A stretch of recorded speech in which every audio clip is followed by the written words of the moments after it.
Everyone, welcome back to this channel. In this video, I'm going to show you how to make velocity edit on a CapCut apps. Now let's get started.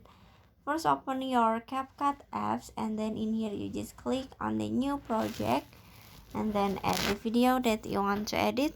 This one you just click at the bottom. Now,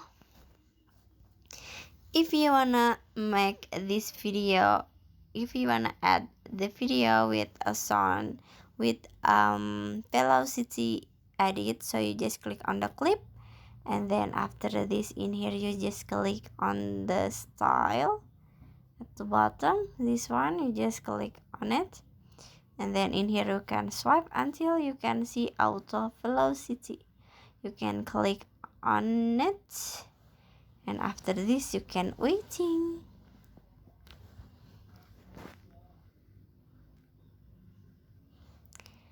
Okay, and after this in here you just click check icon at the bottom.